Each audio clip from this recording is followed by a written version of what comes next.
Yeah, okay. Good. So how are you? Yeah, so far so good. We're excited. Me too. And This will thanks be for the fun. time. Thanks Your for your question. time. You're welcome. Okay, alright. You just had a great conference yesterday, am I right? Okay. In the Revenue North. It's been a good month. We went to Indianapolis Okay.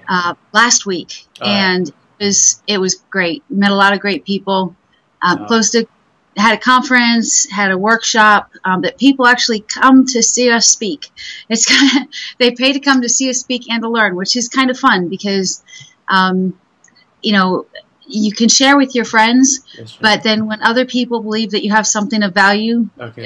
to offer them, and they pay you for that value, for that knowledge that you have to help them in their lives, it's very Satisfied. yeah, very satisfying, very rewarding. Yes, right. Agree. Yeah, Always add value to people. exactly. Okay. Alright, shall we start? Sure. Okay, alright. The first question. Would you mind describing yourself? I saw that. Okay. That's an interesting question because Okay. how do you describe yourself? And so I think about who your audience might be and what they would find of interest to know about me.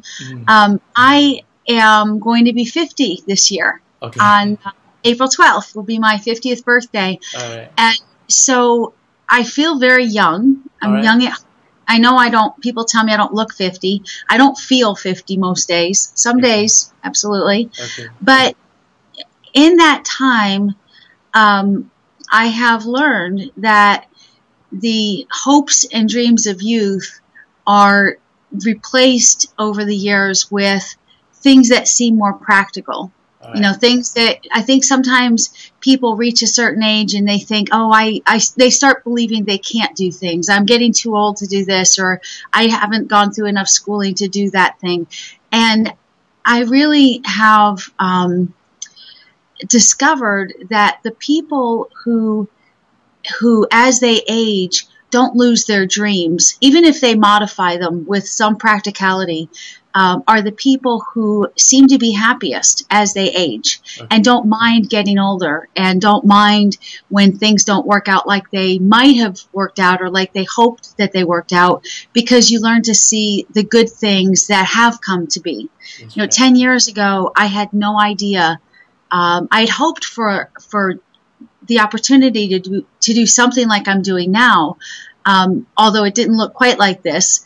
But even in the struggles that I faced over the years, getting to this point have taught me empathy and compassion and an understanding for every person that I talk to. It is, I don't believe that anybody that I've ever talked to has not faced some stress or some challenge in their life that they've had to overcome just because you're still alive. Sometimes you have to overcome those things. So I suffer from an autoimmune disease, rheumatoid arthritis. I wouldn't wish that on anybody. And I have a challenge with fibromyalgia, and it's made life difficult. But at the same time, I think that your audience will find me to be very open and honest about the struggles I face, because I find when I do that other people are out there just like me, facing some of the same struggles I am or similar struggles, and they feel much more empowered, feeling if Lori can face those struggles like I am and can accomplish what she has, surely I can accomplish something in my own life. Yes, right. And so back to the question, describing myself, I think boils down to I am a person who believes that there is hope for everybody, that there is genius in everybody, that we all have some measure of our own genius, even if it's quirky enough that nobody else recognizes it, and a person who is both empathetic of the struggles that people face and understanding of the fact that they can accomplish much more than they ever dreamt possible. Okay, all right. You inspire them. I hope so. Yeah. Okay. Yes. All right. Okay. So the next question is, mind to share with us your achievements? Yeah. I think my greatest achievement, which I cannot take any credit for whatsoever, is my daughter. All right. She's 28 now, and Okay. she's in nursing school, her Right. second college career, and she's an amazing person. And I, on a personal level, it's because of having a daughter All right. that I first struck out to be an entrepreneur, Okay. because I was working very long hours, Wow. and I might have kept doing that, but Okay. I wanted to spend more time with my daughter when she was young. Okay. So I started selling Avon, All right. and I could take my daughter with me. You know, Wow. you could go knock on your neighbors' houses and invite them to look at what you had to offer, and they loved my daughter, so they'd open the door. We're standing there with a basket full of goodies. And so, honestly, because of my daughter, I learned to put my fears aside and do what I had to do, or whatever it took, so that I could, A, take care of her, All right. and B, also be with her and spend time with her before she grew up and grew out of my life. What I didn't realize is that when she grew up, she wasn't going to grow out of my life. She Okay. still needs, Okay. just like I still need my mom too. Okay. And I don't think we ever outgrow a need for our moms. Okay. But, you know, so it's because of her that I started to have that courage to go out on my own and knock on doors and do whatever it took to be successful, because I had to be successful for her. Yeah. Right.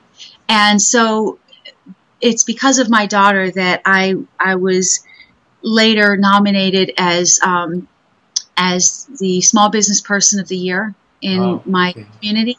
And then for the state, I won my community Small Business of the Year after a second nomination, and was nominated for the state Small Business of the Year. And I've accomplished amazing things in school. I went back to school after she was grown and going into college herself to finish my education. I'm now the 12th most. I'm not sure how they named that. I was on the Forbes Top 50 Social Media Yes, Power sure. Influencers list, which is a global list, which I'm Yeah. immensely awed by and humbled by. And this year was named the 12th, number 12 on the list of top influencers. I was recognized as a top 30 female blogger globally, top 10 sources of web influencers, Yes, sure. of women in the United States. Yeah. Wow. You know, yeah. A And, lot of achievements.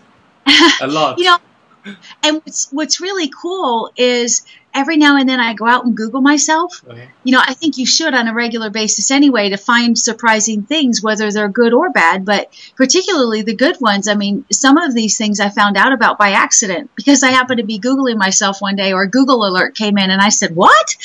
Okay. You know, Wow. so it's kind of fun. I mean, you really, I don't think that many people realize the impact that they have on the people around them until they start being open to the possibility that they do have an impact on the people around them. Yeah. And I don't care if you're a stay-at-home mom, if you're a stay-at-home dad, if you work at a call center for a living, if you work as a waitress, as a banker, whatever it is that you do in life, you have an impact on the people around you. And we actually, I had the opportunity for our radio show, Rock the World with LinkedIn, to interview Stan Slapp. And I have to say, he is one of the men, I would say he's one of the top 10 men of my entire life that I've admired, because of his unwavering drive to inspire people to celebrate their humanity and to be human first. You know, you might work for a company, but that company is made up of human beings that need to care about each other and be aware of each other in order to achieve more together. And, you know, it's when you boil things back to being human, and that no matter what you're doing, whether you're face-to-face like we are now, even though we're worlds apart, or you're on Facebook or on LinkedIn or on Twitter, and engaging with people on all over the world, that you are talking to and encouraging and inspiring and engaging with human beings first and foremost. And if you treat people, even online, like you'd like to be treated, it will inspire you to be more courageous. I'm I have some people who send me their blog posts. They'll send me a Skype message and they'll say, "Hey, I put up my new blog post. I knew you like to critique my work." So Okay. I'm like, no, it's not it at all. Okay. But I wouldn't want to put up a post or put something out in the world and then found out that I had typos or that I said something that wasn't clear. So I've learned to be honest with other people, and because when I do that, many of them then will feel comfortable being honest with me, saying, you know, you made a mistake, or did you notice that when you did this thing, it came across like this, Yes. and you may have had the intention, a good intention, but it really didn't seem that way. And so we can't possibly be completely aware of how we come across to other people or how other people perceive us without feedback and without honest feedback. So I provide honest feedback, and they provide it to me. Good. Thank you. All right, come to the third questions. How have things changed in the marketing world over the past 15 years with the rise of the social media? That's a great question. Even 10 years ago, so this is 2013, in 2003, my daughter was graduating from high school. All right. Okay. We were both starting college, me for the second or third time and her for the first time.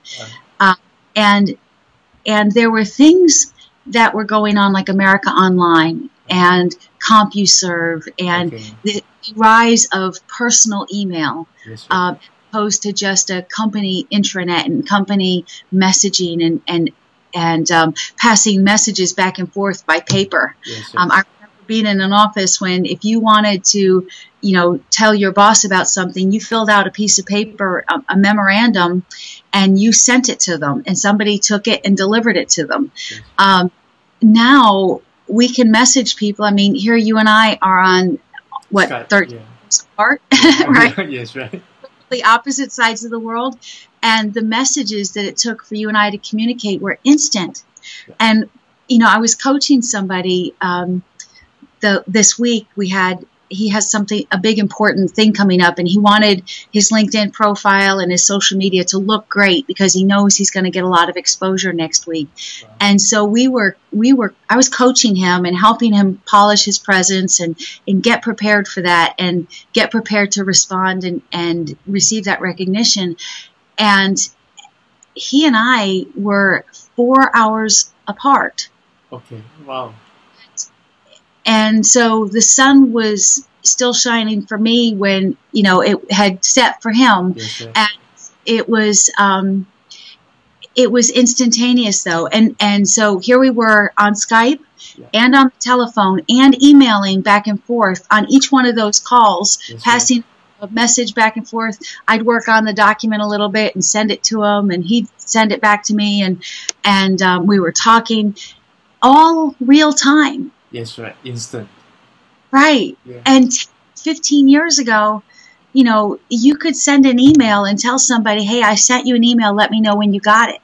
Okay. You'd hang up the phone, and a half an hour later or an hour later or whenever, somebody call you back and say, okay, I got that email now. You know, and I remember those days, you know. So if you think about now as opposed to then, it really has made the world so much smaller. I mean, there are people who can't leave their homes because of their health challenges, but the internet has opened up the world for them in a way they never would have enjoyed it before. You know, it's just amazing how it's made it smaller, us more human to each other. I believe one of our most valued team members lives in India, and I've met his son, I've met his wife, and I've met his mother, and he's met Mike and Mike's mom via Skype, and we work together. You know, we share projects together. We help each other. You know, tomorrow's payday, and I don't have to, you know, write a check and mail it to him and hope it gets to him next month. I can pay instantly in the morning, you know, and so it's really created such a more intimate global economy, you know, global, but so real and so touchable. and instantaneous that it's honestly amazing. Okay, all right. Wow, thank you. Okay, the fourth question. How and why did you get your start to use LinkedIn, and how exactly has LinkedIn contributed to your success? How did I get my start on LinkedIn? I was running a regional training and administrative services firm in North Carolina in the early and mid 2000s. And there was a lot of turmoil happening. In the mid 90s, early to mid 90s, IBM was in Charlotte, and they started contracting and selling business units and closing some business units. And so they laid off 5,000 people in North Carolina, in Charlotte, just in Charlotte. And then not too long after that, we started having the NAFTA, the North American Free Trade Agreement. So a lot of textile jobs and light manufacturing jobs spread from just the United States to Canada and Mexico as well. So it kind of expanded our economy, but at the same time spread the jobs further and farther between. And so a lot of people were losing their jobs, and not only losing their jobs, but losing their industry, so that the things that they did their entire life were no longer available for them to do. And then in the mid-2000s, Philip Morris and all the tobacco companies got tired of all the lawsuits and things that happened in the United States, and literally took their business overseas. And so we are going to be headquartered in England or wherever now. And so all of those, they closed a plant in Cabarrus County that employed more people than the local government did, which is huge. And so here are all these people that are not only out of work, but out of career, having to figure out, what am I going to do with the rest of my life? And so I was very involved. I had written resumes and helped people with career coaching as part of what I did. And so I was very involved with the chamber and other local organizations that that helped support people in those transitions. And a big thing to do was not just have a resume or a curriculum vitae, but to have your resume online. That wasn't easy. It was, you go to monster.com or you go to career.com and you fill out a profile. I still have a profile on those platforms, and I can't for the life of me figure out how to get back in there to change it. So it has changed in 10 years, and I still, every now and then I get a call and I'm like, really? Have you seen this time I updated that? No. But it's changed.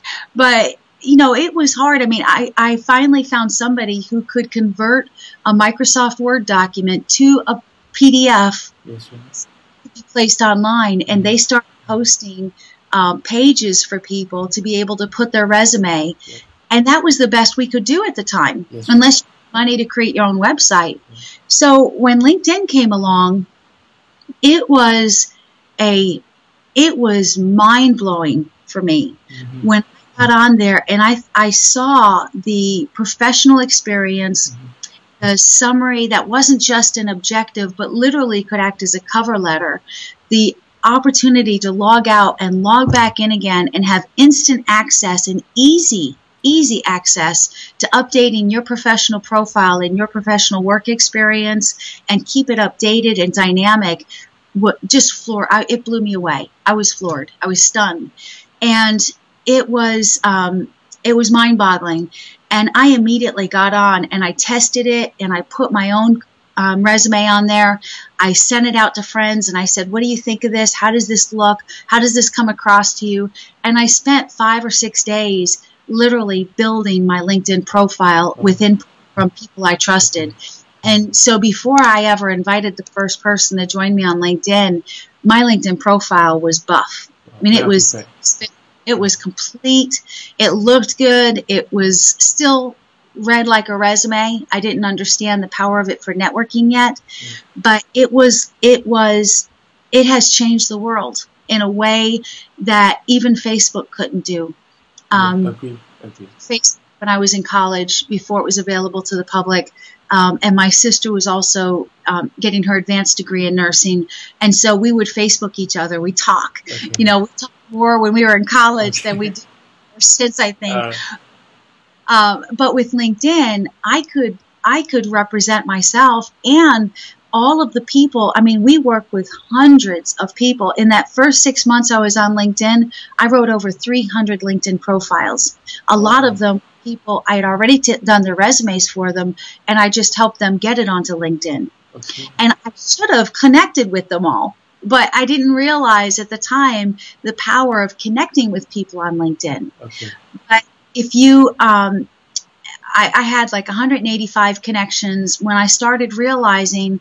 Somebody reached out to me on LinkedIn from Waco, Texas, and said, "Will you come and speak to our group? We're having a conference, and it's in Waco, Texas, and we'd love for you to come and speak to our group, and we'll pay you." And I said, "Oh, that got my attention. They'll pay me." And I said, "Okay, well, I love that idea, but I'm not sure that I can come right now." After I had gotten into LinkedIn, I had a motorcycle wreck, died on the way to the hospital, and took a long time in recovery. So this was after my recovery, and I was starting to get back into things again. And I said, I've just had a lot of medical bills. I'm not really sure I can afford a trip to Waco right now. Okay. Well, here are the words that changed my life. "Lori, if we want you to come and speak to our group and educate our employees, we'll not only pay you, we will fly you here and put you in a hotel room so that you'll have somewhere to spend the night." Wow. And I had, a complete of understanding of what was possible in my life. Yes.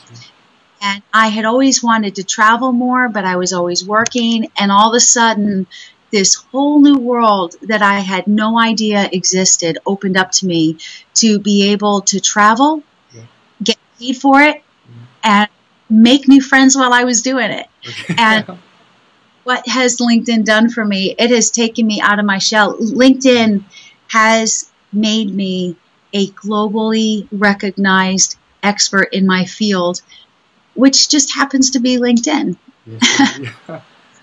That's why they call you LinkedIn Diva, because you help people first. Yeah. You help people to succeed first. Wow, that's great thing. And I've had people say, "Wow, I hope LinkedIn knows what they've done for you." And I'm like, "Oh, if you only knew what LinkedIn has done for me and for all of my friends." It is a two-way street for sure. Okay, all right. So come to fifth questions. What is the psychology behind LinkedIn? I mean, how do you relate LinkedIn with a human behavior? That's a great question. When the people who founded LinkedIn started LinkedIn, they created it to enhance and enable their professional networking. So they were executives at PayPal. "I know this guy, you know that person. I want you to introduce me to him for my next opportunity. I'll introduce you to this person for your next opportunity. Here are some ways we can help each other." And they created this platform that enhanced the ability to network. Okay. So I could get on LinkedIn and connect to the people that I know, and you and I know each other, so we're on LinkedIn together, and all of a sudden that, "Oh, this guy. I believe he can help me with this project I'm doing, or this next step I need to take in my career, or this next, whatever the reason, would you introduce me to him?"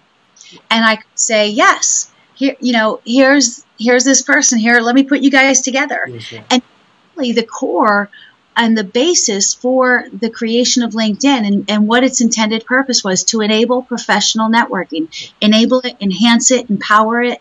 All of those N words, and it became a site for job seekers when the first recruiter got on LinkedIn and said, "Wow, look at the quality of the people on this platform. This is gold mine for me. I'm going to make a killing being a recruiter now because I've got access to all these people." Yeah. And so all of a sudden it kind of exploded as a wow, did you hear so-and-so got this job or got this opportunity on?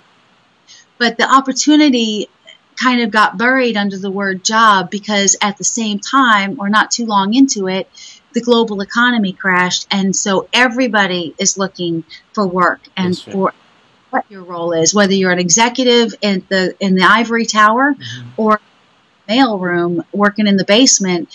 If you needed a job, you could get on LinkedIn and find one. And I think it is finally coming full circle to recruiters and job seekers. Now those job seekers that use LinkedIn to find a job are now in roles at new companies with new jobs and using LinkedIn to enhance their role at the company, whether they're an assistant and they need to find resources for their boss, if they're a salesperson and they need to connect with customers, if they are in business development and they need to go out and find partnerships. It doesn't matter whether they're a speaker looking for somebody to hire them to speak at their conference, no matter where it is in the world. And I think it's finally coming full circle. And the reason that it works so well is because it has always been, always from the ancient days, that it was who you knew and mentor you, or who would say, yes, I'll refer you to give you your next opportunity. It was always about who you knew and who you made friends with that offered the most opportunities. The people that have the most power have the most options, the largest network, and the biggest way to spread their value. And LinkedIn has done. And so I think that that's why it's been so successful and is certainly not going to go away anytime soon. Yes, right. It is a human and a relationship. Exactly. Yeah. Okay. All right. Come to the 7th. What is the biggest challenge you face on LinkedIn? I wish LinkedIn was bigger. Okay. Okay. All right. But they are the biggest in the world for the professional networking site, right? Right. Well, and what I mean to say is, previously when you had a large network on LinkedIn, things. But they don't want to encourage super large networks. So they capped your network size at 30,000.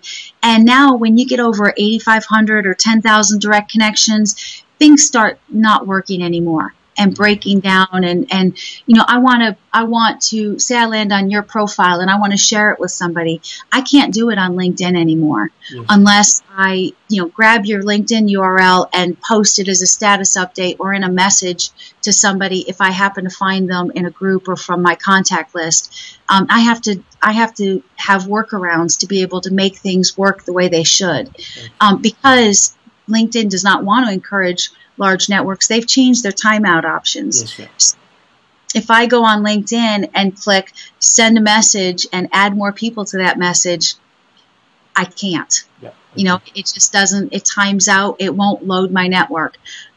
They are making a few modifications so that some of that has gotten easier, but I wish that no matter how much it grows, that it would continue to work no matter how large people's networks get, with the understanding that some people, I have over 3,000 invitations to accept or process or do something with.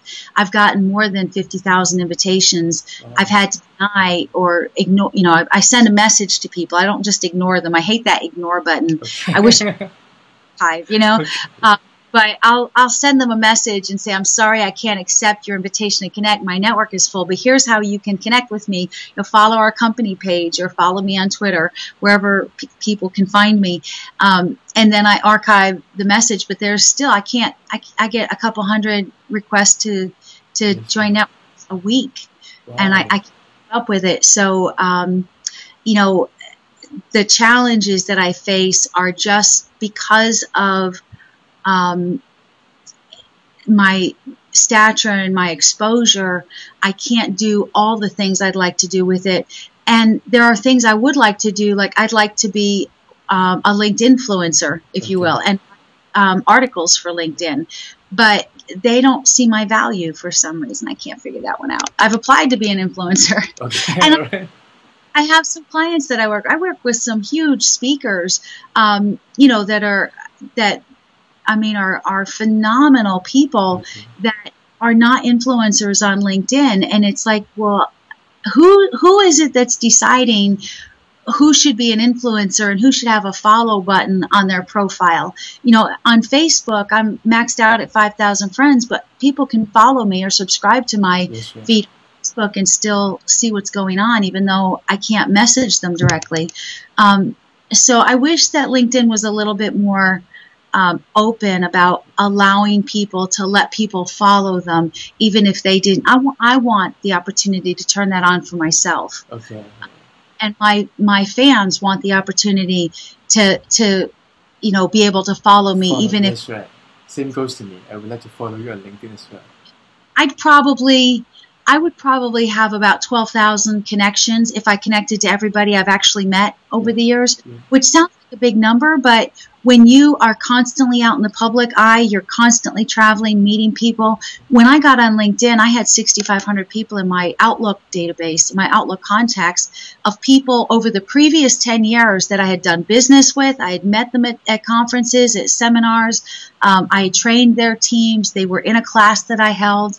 And if I can come across 6,500 people over the course of 10 years, now I'm 27 years into my career, surely LinkedIn could allow us, 12, 15,000 people, and let other people who maybe we haven't met yet, but want to learn from us, follow us. Yeah, agree. More than that should be. Okay, all right. Come to the next question. How do you measure LinkedIn effectiveness? So there's really two answers to that. Okay. Effectiveness as it relates to an individual, and LinkedIn's effectiveness as it relates to a brand or a company. So LinkedIn's effectiveness as it relates to me as an individual, and anybody could answer this question this way, is what does it do for me personally, either to enhance my personal relationships, bring me monetary value or some measure of success professionally, or open new doors to opportunity for me. I am my business and life partner I met on LinkedIn. I can't count on two hands how many good friends I have made on LinkedIn. That is not a monetary value, but it's a life enrichment value, a quality of life value. And it has opened innumerable doors for me. I've lost count of, Mike and I have trained 100 other LinkedIn trainers, and at 105 we stopped counting, and that was 3 years ago. For a business and a brand, is LinkedIn being used to effectively spread awareness of your brand? Yes. If you have a page or presence on LinkedIn and you have your employees on LinkedIn, you engage on LinkedIn on a regular basis, people will come across you that you never would have met otherwise. For example, the gentleman who hired me in Waco, Texas, found me on LinkedIn. My very first, Explorer, that wasn't my first paid speaking gig, but the first time that I thought about using LinkedIn to push the envelope of my exposure, so that people I met and knew weren't just the people in my internal network, but that I could use my network to the third or fourth degree to find new opportunities. So I think for a person, what kind of benefit does it bring on a personal level? And then for a brand or a business, is it bringing dollars in the door? Is it effective at helping your salespeople find new customers, find new prospects, turn those prospects into leads, turn those leads into customers? And is it helping your team better serve customers by watching what they're talking about on LinkedIn? I follow the people that I've worked with personally to coach, to write their profile, to train their teams. I have them saved in my profile organizer as clients and connections, and I go out every single week and look at my profile organizer, at those people, and see what are they up to. If they've had a success, I congratulate them. If they have hired new people, I ask them how I can help them onboard the new people into helping them expand their brand on LinkedIn. If they have had some kind of a major shift, I ask them, how I can help, or, it allows me to stay in touch with them. So the success, it can be measured in so many different ways, not just, did I make a sale today? Yeah. It's probably your first measure of success, because if you don't make sales, you're not going to be in business very long. Yeah. Wow, I feel so warm because you really value relationship. Okay, all right. Come to the ninth. What are some of the biggest mistakes or misconceptions that you see nurses consistently make on LinkedIn? I think the biggest mistake that people make is if they see somebody else's profile and they say, wow, that's a great idea, I should do fill in the blank. Sometimes people just jump right on it and do it without investigating first to see if that really is a best practice. The best example I can give you is using keywords in your name field, or putting your company name or product in your name field and creating a profile for a product or a company. If you have anything in your name field other than your natural name and lettered credentials, PhD, MBA, certifications, whatever, LinkedIn will shut down your account. Yeah, okay. No questions asked, no holds barred, and you won't get it back. I know more people that I can count on my fingers and toes that has happened to. People have called me and said, oh my gosh, I've lost my LinkedIn account. What do I do? And really, there's nothing you can do but start all over again. Yes, right. And the lesson there is that just because you see somebody doing something, don't just quickly grab it and go unless you've seen other people do it too, and you've asked your connections, your friends and network, what they think of when they see somebody doing that particular thing. So if you're standing in a room and you say, hey, I'm thinking about putting Lori, the LinkedIn Diva Ruff, as my LinkedIn name, what do you think? Well, I actually had that up for about 15 minutes. Okay.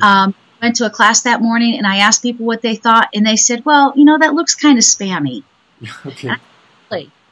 I hadn't thought about it that way. That's great, because what's the perception of the people? You might think it's a great idea, but if you don't get an opinion from other people of how they perceive it, you're not going to know if something that you do comes across in a way that turns people off. You're just going to say, LinkedIn doesn't work for me. It's not LinkedIn that's not working for you. It's the way you're using LinkedIn. Agreed. So, following people who are teaching LinkedIn, not just one person either. I mean, people are surprised because we will look at other people who teach and train on LinkedIn, and we'll share their content, their blog posts. I'll engage with them in a group.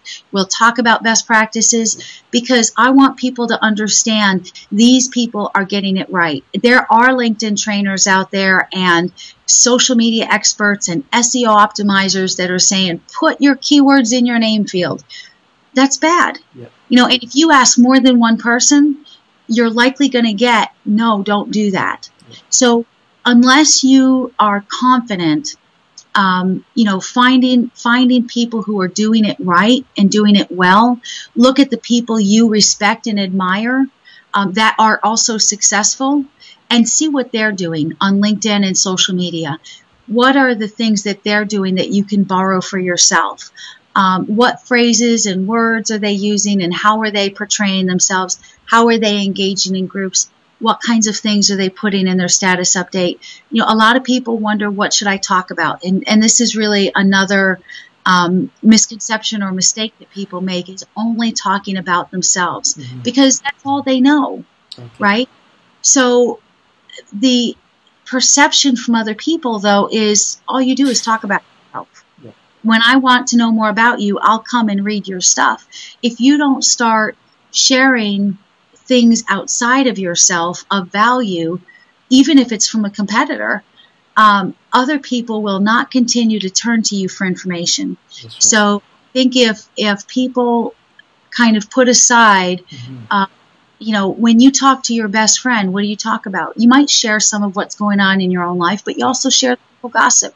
Did you hear the opportunity that Mike got? Because somebody. Well, that's the kind of thing you might share on LinkedIn. Hey, congratulations, my friend got a new job. She's now here, or he's now doing these things.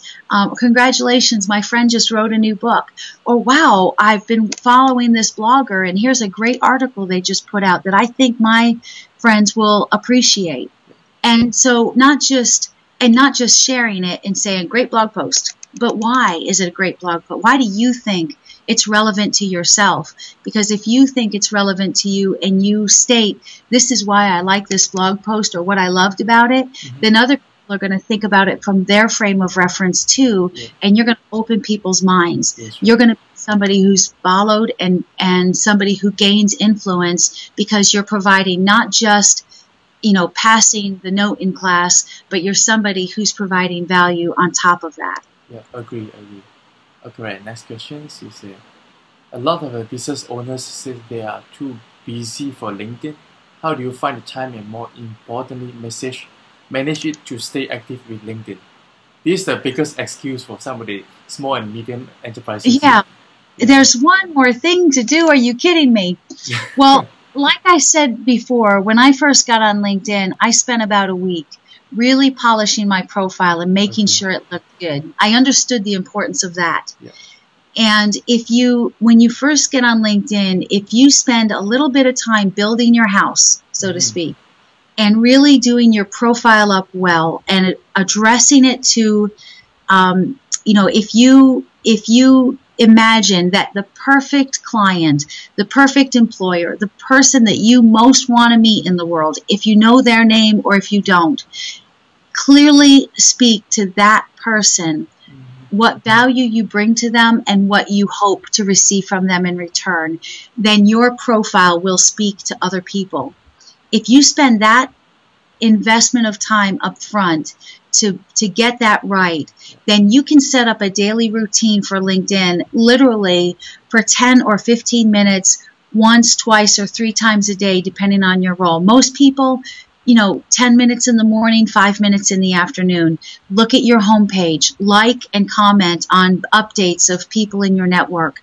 Visit 1, 2, 3 groups and like or comment on discussions that are going on in the group to let people know you're there, to let them know you're paying attention. And literally in 10, 15 minutes a day for the average person, or 10 or 15 minutes 2 or 3 times a day for a salesperson, for a job seeker, for a business development person, you can get a lot of value out of LinkedIn, so much so that you'll be tempted to spend more time there. But you also don't want to spend too much time there so that you ignore all your other channels. It is a tool, not the tool. Yes, sure. So I have a daily routine. In the mornings, when I sit down at my desk, I don't check email first. Okay. I check LinkedIn and I check Twitter. Okay. So I do the LinkedIn homepage. I scroll down for about 3 minutes and like updates, comment on updates where it's appropriate. Let the people I am directly connected to know that I'm paying attention to them. I go to the companies that I'm following and I see, especially the companies that are potential prospects and clients, I go look and see what they're talking about so that if I have the opportunity to talk to them, I already know what's going on in their world. Yeah. And I can speak intelligently to what they care about. Then I have about 9 or 10 groups. So I do 3 each day, Monday, Tuesday, Wednesday, and then I repeat it Thursday, Friday, Saturday. I'll go into 3 or 4 groups and just scroll down the discussions and like or comment on different discussions. I may not post my own discussion, but I'll like and comment on other people's so that they know I'm active in that group. Mm-hmm. And when I do post something, then more people pay attention to it because they heard me listening to them. Yeah. Right? So this is an online thing, and they see that I comment or I like, but what they hear is, Lori is listening to me. Yes. And that kind of an investment is priceless. The next thing I do is spend just a couple minutes glancing at my inbox and seeing if I have any in-mails or introductions. You can click on view in your inbox. You can click on view by most recent. Yeah. You can also pick the type of message. If I don't have any in-mails or introductions in the morning, I save the rest of the inbox for after lunch. That's when I turn my attention to email and making sure that any financial stuff gets done. If I need to invoice a client or if I need to pay somebody or things like that, I do it before 9 o'clock in the morning. And that's my morning routine. By 9 a.m., I'm ready to go with the rest of my day. Okay, all right. So that makes it manageable. Oh, okay, all right. So, okay. What other suggestions do you have for new LinkedIn users regarding the strategy and expectations using the platform? Great question. Strategy would be number one. We have a business methodology that we teach, and it's the Integrated Alliances LinkedIn Business Methodology. Okay. You want to get to fourth base, right? You want to get to first base, second base, third base, and home. If in the baseball world. So first base is getting your profile polished. So making sure that your profile represents you well, and then checking it every quarter maybe or every month, depending on how quickly your role changes. And then building your network. Spend a little bit of time looking at, people you may know feature or connecting to people you did business with yesterday or last week. Look at the business cards that you have sitting on your desk and go find those people on LinkedIn and invite them to connect with you on LinkedIn. Once you build your network, you'll have more success in actually searching LinkedIn and getting exposure on LinkedIn. Once you've got your profile looking spiffing, you're dressed and ready to show up for the party. Once you've got people attending your party, now you're ready to communicate with those people. Search, find, and engage people. Join some groups. And if you're not comfortable at first, it's okay to lurk a little bit and kind of see what happens. Visit a group. And if you're shy about letting people know you're there, spend a week looking at that group every day until you get a feel for what people find is acceptable behavior, and then start liking and commenting on other discussions. But don't go to a group with the expectation that you're going to get something from that group, or that group is going to bring you value if you don't participate. You've got to participate to find the value there. So their strategy and expectations are build it, build your profile, build your network, start engaging, and then when people respond, get down to business. When people reach out to me for business on LinkedIn, I very quickly move them to my regular email. And when I get their email into my inbox and Outlook, I save their contact card to my Outlook. I've got my people that I do business with, and now I've got over I think I've got about 14,000 people in Outlook that I've communicated with, that I do business with. We've emailed back and forth over the years. And I actually, over the last couple of months since the beginning of the new year, Outlook has crashed on me so many times that I have archived messages older than 6 months and then disconnected that archive from Outlook and started a new archive. And I've also started going back through, and people I haven't talked to in the last 2 years, I send them a note. If their email comes back as a bad email address, I'm moving them to a spreadsheet so that I can kind of prune my Outlook contact database. So that's why I'm not sure how many people I have right now. I know it topped 13,000, and I've been culling it back a little bit, but still not losing those people entirely, because I've got their birthdays, I've got notes about how we met, and about the different interactions we've had over the years. So if somebody I haven't talked to in 7 years all of a sudden sends me an email out of the blue, I can immediately go to their contact card in Outlook and see, remind myself and refresh my memory of what we last talked about. I can say, hey, last time we talked, you just had a new baby. How's your daughter doing? And they're like, oh my gosh, Lori remembered me.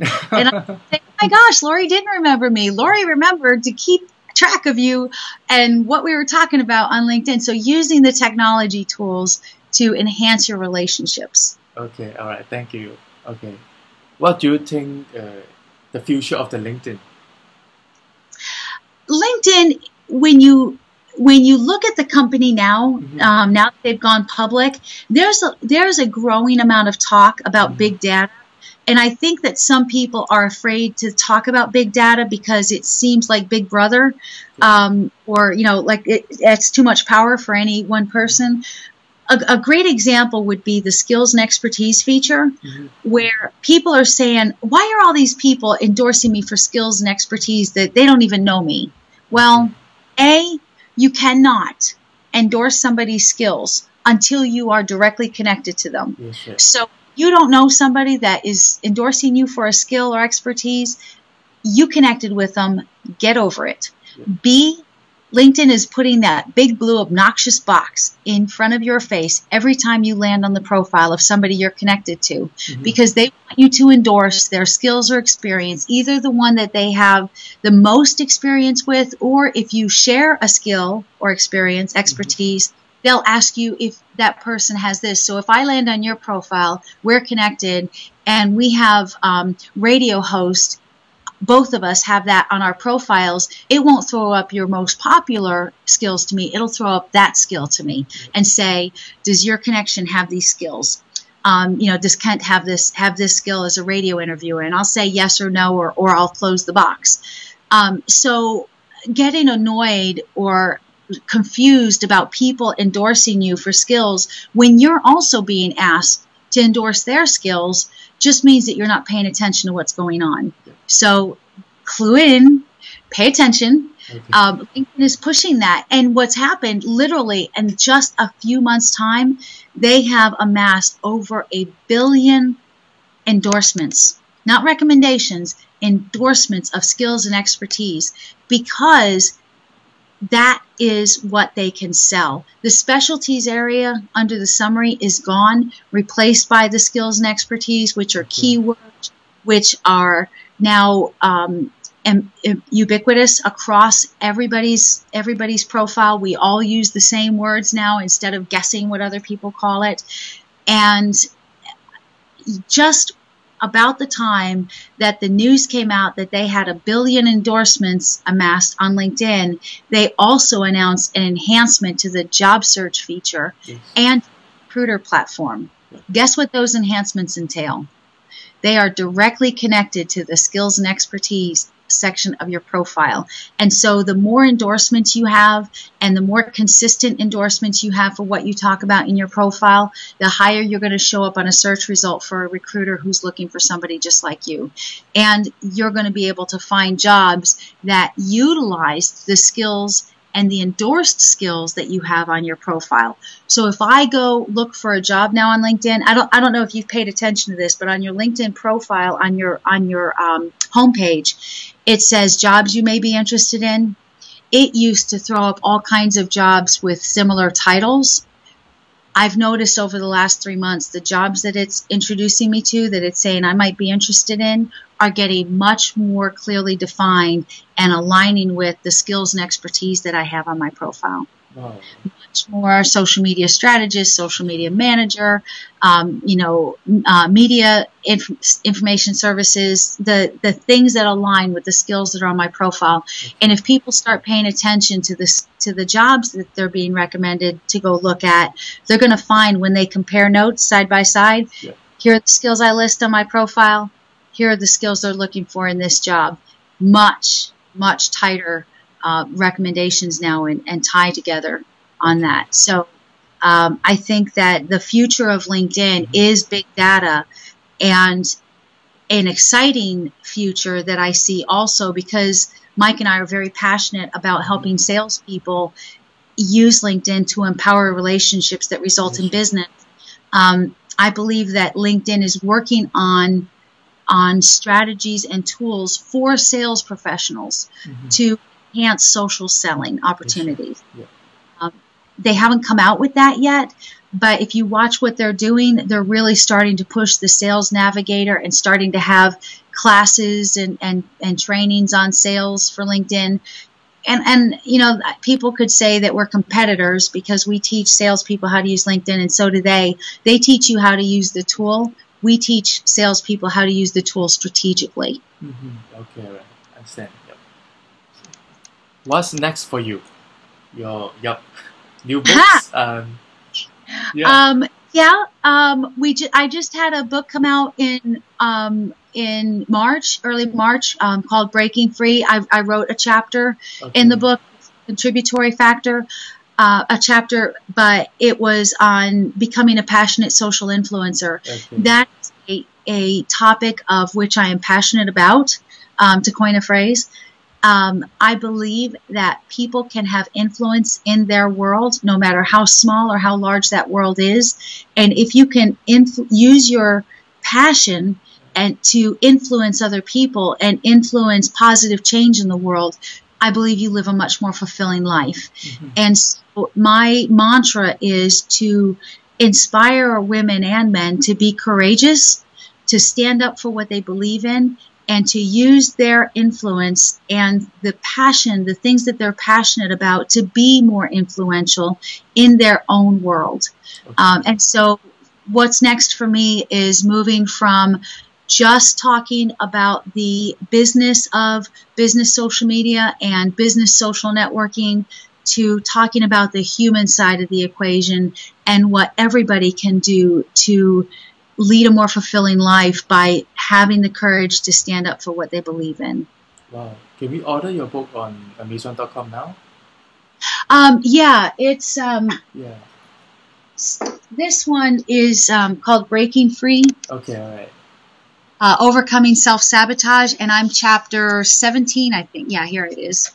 Breaking Free, Becoming a Passionate Social Influencer. So there's my chapter. Okay, And that's really the basis, the foundation of my new message to the world. And it's the platform that I believe my whole life has led me to, if that makes sense. So in the future, I'm hoping this year, well, I know this year in August, I'm speaking on this topic at a women's conference in Kentucky. So I'm excited about that because it's the first time that I'm talking about my personal platform in public. And so I hope that by 2014, that I'll have the full book out by the end of 2014, and that by 2014 and into 2015, that the primary reason that I'm being hired to speak is on this platform, on this message, having the courage to be a passionate social influencer. Wow. Okay. All right. Thanks. Okay. Where can we find you on the web? On Twitter, Facebook, LinkedIn? I mean, your URL. You can Google me. Okay. All right. Okay. The fastest way. I say that tongue-in-cheek, right? Because I used to tell people in classes, well, here are the things you can do on social media so that you can dominate the first page of Google. Because I'm like, look, I own all 10 spots on the first page of Google. I'd never thought to click next. And so I'm literally in class and I'm saying these things and somebody says, wow, you dominate the first. It was page 7 before I found another Lori Ruff. And I said, wow. Oh, how about that? So LoriRuff.com will take you to my LinkedIn profile, and it's the easy way to spell both words, LoriRuff. LinkedIn, I'm easy to find. If you type Lori LinkedIn or Lori Ruff LinkedIn, I'm real easy to find. If you search for LinkedIn on LinkedIn, I usually come up on the first page, if not at the top. On Twitter, I have a dual personality. I have at LinkedIn Diva on Twitter and on Facebook, facebook.com/LinkedIn Diva, which is my page. And I also have Lori Ruff on both. So on Twitter, at Lori Ruff, and facebook.com/Lori Ruff is my personal profile. And people can follow me there. But LinkedIn Diva talks about business and how people can use social media to empower their businesses. And at Lori Ruff, no holds barred. I'll talk about anything. I'll talk about, having a bad day. I'll talk about a good day. I'll talk about people that piss me off. People that with a customer service issue like Cricket Communications. Oh my God, I will never do business with them again. And I'll tell people you'd be wise not to. It's a ripoff. And there is no such thing as, they don't have customer service. They have, what I call kill you service. They just get out of case. You bought from us, we're done with you. So, no holds barred. Anything that you want to know about me personally or professionally, everything is out there on at Lori Ruff on Twitter and on Facebook. Lori is online. will take to a page that has all my links, including my story about my struggles with my health issues and about the motorcycle wreck. I mean, I did die and come back to life. I didn't come back to life. Somebody brought me back. You know, I talk about business, and there's positive links and books and all kinds of things. Things that I care about are at that link. So, yeah, just anywhere that people are comfortable reaching out to me, I'll try and reach out to them. But if they want me fast, the best place to find me is on LinkedIn. Okay. That's where I spend time. Okay. Okay. The last question. Is there anything you would like to share to our readers about LinkedIn? You know, I would really encourage your readers to not be afraid to be who they are on LinkedIn. I'm a person who wants people to like her, but come to grips with reality that not everybody's going to like me no matter how hard I try. That's right. And what that did was it empowered me to just be who I am.